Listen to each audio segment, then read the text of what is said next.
Welcome back to another Spirit Island video. In this video, I'm going to be talking about Wounded Waters Bleeding and why it's my least favorite spirit from the Nature Incarnate expansion.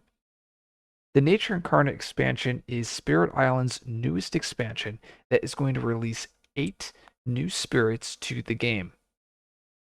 And one of those spirits is Wounded Waters Bleeding. Now, there's several reasons why I don't like this spirit. And the first reason is it says here that Wounded Waters Bleeding uses disease. And I think this is a little bit misleading because the spirit places disease, but it doesn't actually use disease. What do I mean by that? So, Wounded Waters can add disease via 2 rules. The first is this right innate here, this final threshold of sanguinary taint. And it says 1 fear, 4 damage, and you get to add a disease. Now, it's gated but behind this very high threshold of 225. You're very rarely going to hit this last tier, but this is a way that allows you to add disease. Now, the second way is Blood Water and Bloodlust. And it says add a beast and add a disease. And this is one of your uniques that you start the game. Outside of these 2 effects, this spirit does not add disease. It doesn't use disease at all. There's nothing that requires you to have disease in the land to activate. So really, I don't consider Wounded Waters Bleeding a disease spirit. And for me, this is a disappointment because I was really hoping that we would get a disease spirit in the Nature Incarnate expansion, a spirit that uses disease similar to how Vengeance uses disease. Now, Vengeance has Strike Low, which is a unique that requires disease. It has his Plague Bearers, which is another card that uses disease. It has a left innate and a special rule that also use disease. So there are multiple instances of this spirit using disease, and I think it makes sense to call Vengeance a disease user. Wounded Waters is a disease placer. Like I said, it doesn't use disease, it just places it. And that's the first reason why I don't like this spirit. The second reason comes down to its theme. Now, Wounded Waters, the theme is it starts off injured, and over the course of the game, you'll heal and become stronger as the game progresses, and you essentially evolve into this powerhouse in the mid to late game. Now, they did an excellent job at translating that vision into mechanics on the flip side of the spirit board. But for me, when I play it, it doesn't feel fun and it doesn't feel rewarding. What do I mean by that? So first, let's look at the growth options here. Now, Wounded Waters Bleeding is going to be a 0/1/1 spirit, and this means that you're not placing presence on reclaim. You have a presence placement that also places power card, or that also gains power cards, and you have a presence placement that gains energy, restores a destroyed presence. Now, the thing that I don't like about this is because you're wounded, they limit you to only 1 growth option for the first 3 turns of the game. Now, yes, I know you can choose this reclaim option, but it's strictly not what you should be doing. Like 100%, this should not be taken. It's a choice, but is always suboptimal. For those first 3 turns, of course. So for the first 3 turns, you have to choose this growth option. You don't have another choice. You can't choose to do something unique. Like if you're playing, I guess we'll choose Rampant Green, right? Where you have the opening of double presence placement and then gain a power or get an extra card play. Or you can choose to gain energy or a power card gain. Or like Fangs, where you can mix and match your power cards, your energy, and your presence, or your reclaim. Like there's tons of different choices you can make with these other spirits, or like Many Minds, where you can place 2 presence, or you can choose to get ahead of tempo with G3, gaining energy and moving presence, or moving beasts and adding a single presence. So like there's tons of different little openings that you can do with these other spirits that you can't do with Wounded Waters because you have to choose this option for the first 3 turns of the game. And then on turn 4, this is usually where you choose this option, or at least that's what I choose, because you've gained 3 cards the first 3 turns, and a lot of times you're going to be energy starved, so you need to get energy on that turn 4. Now, there are some cases where you don't need to do that, or you won't have, like you'll have the choice to do the power card gain, but just from my experience, the first 3 turns, you're choosing this option, and then the other turns you're choosing this option. Now, I'm okay if spirits have that. Okay, like that's like I'm okay if one spirit has a growth option that they use more than the other growth options. Um, but really, it's combined with the second part, and that's your tracks. Now, other spirits have different tracks that they can grow off of. Just like the growth options with Wounded Waters, you only have one track to place presence from for the first 3 turns of the game. And once again, it's simplifying the decision tree for the player. And for me, that is it's quite boring and very underwhelming. So once again, like many mines, you can go top, bottom. There's tons of different builds. Starlight, tons of builds. Roots, lots of builds. Hearth Vigil, there's so many builds with so many of these spirits. But with Wounded Waters, it's like, well, I guess I have to go bottom. I have to go grab all these presents, and then almost always you're going to go to 3 plays. Almost always. Like I rarely see the energy come up. Um, and then after you get your 3 plays, then you can go to the energy. But it's like that's so many turns that like you don't have choices on what you can do. So it's a combination of the limited growth options and the limited presence placement that for me really hampers the spirit.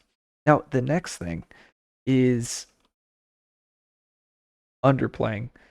Some spirits are able to gain card plays and not play cards to have bigger turns later on. A good example is my Whirlwind games, where I'll place a presence from bottom track, get to 2 plays, and then I'll only play 1 card. And then turn 2, when I have 3 plays, I might play 1 or 2 cards, once again, not utilizing my full 3 card plays, with the idea of on turn 3, I'll uncover that air. And once I uncover that air, I'll be able to have a very powerful turn playing 3 cards. So once again, it'll look like this turn 1, and I'll only play 1 card. And then on turn 2, it will look like this. I'll only play 2 cards. And then on turn 3, I'll have a very powerful turn because I've been underplaying. Now, not all spirits can underplay. Whirlwind is just one of the spirits that does it the best. Wounded Waters, you don't have that choice. Once again, you have to be playing cards from your hand. You can't not play cards because you need to be hitting at least the left innate or the right innate. So you can't underplay. You only have one growth option to choose from, one track to place presence from. Now let's hope the innates are different, and they're not. Both of the innates play exactly alike, and now a lot of players they'll disagree. They're like, okay, well this is a control, this is damage, but the left and the right innate tend to play out the exact same, and that is you're either going to stop a build or you're going to stop a ravage cycle. And that's just because you're either pushing the explorers or you're killing the explorers. And I find actually both of these innates to be quite clunky, right? There's so much text on both of them.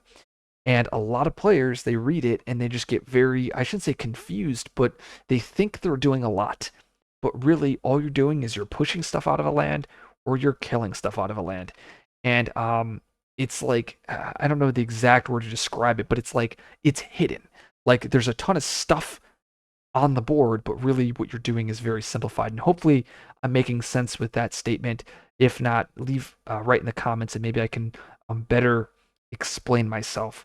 Um, but essentially, these innates are doing they're overly complex with what they're trying to do. And for me, like I was hoping like one innate would be pure defense, the other innate would be more offense, or I don't know, something completely unique. Maybe one is support, one is damage, like most spirits. Um, just Wounded Waters, like both of them feel the same. So for me, when I'm healing, which is the big thing with this spirit, I don't really feel different when I heal. Like I'm doing the same thing. Now this leads me to the final complaint of the spirit, and that's both of the healings feel the same. Now you can heal a special role and you get to heal an innate. And the special roles I'll have here, we have Serene Waters and Whirling Waters. This is the water version. This is the animal version. The water version is doing downgrades, while the animal version uses beasts and does damage. Really, the only difference between these two is Serene, I think, is easier to use and generates no fear, And Roiling Waters is harder to use and generates fear. Like that's the TLDR between um, the two special rules. I'm pretty sure. So I've played about maybe 30 to 50 games of this spirit. I'm pretty sure Roiling is the stronger of the two aspects, but Serene is easier to play. And the reason why I think Roiling is better is just because there are some majors that you can hit with Roiling, like Tiger's Hunting. What's another one? There's Insatiable, Blocking Red Talons. These like animal majors, if you pick up with Roiling, you just absolutely decimate. Like Roiling with Tiger's Hunting, you do something like 6 damage plus, and like that's just from Roiling. On top of you get to do the Tiger's Hunting damage, so it's just insane what you can do with Roiling. Now the other two we have Water's Renew and Water's Taste of Ruin. These are going to be innates that will replace your left or your right or left innate. Um, and Water's Renew replaces the right innate, and Water's Taste of Ruin replaces the left innate. And once again, they feel the same. Both of these innates is just going to, you're going to pick a land, and that land is going to get solved. And it's just doesn't feel interesting. Basically, how the spirit plays out is the early turns, you're struggling, you don't have choices to make, and then in the mid game, you finally heal, and then you just instantly solve lands. You don't have choices to make. Um, and I think the common counter argument I get for players is they talk about the power card gains, and they would talk about how there's a lot to do with gaining power cards with the spirit. And in a way, like yes, like what you're gaining, what power cards you're gaining does play a role. But what I find is that I can brute force whatever heal I want, and I'll have great success with it. Like I said, I pretty much I brute force Rune, and it doesn't really matter what cards I'm drafting. I'm just gonna brute force this, and then once I hit that end game, this just slaughters. So don't let this video discourage you if you enjoyed this spirit. What I found is not all spirits are for everybody. My favorite spirit in the game is Roots, and this is a spirit that a lot of players do not like. Um, and this is Wounded Waters is the spirit that I really don't like, and hopefully I was able to convey my opinion quite well for you guys. If you have any questions, leave it in the description. Um, Overall, I find Wounded Waters to be a very disappointing spirit. Hopefully, they can come out with an aspect that can increase the choices in the early game, because I think that that is very well needed. If you like this video, like, subscribe for more content. I will see you guys in the next video.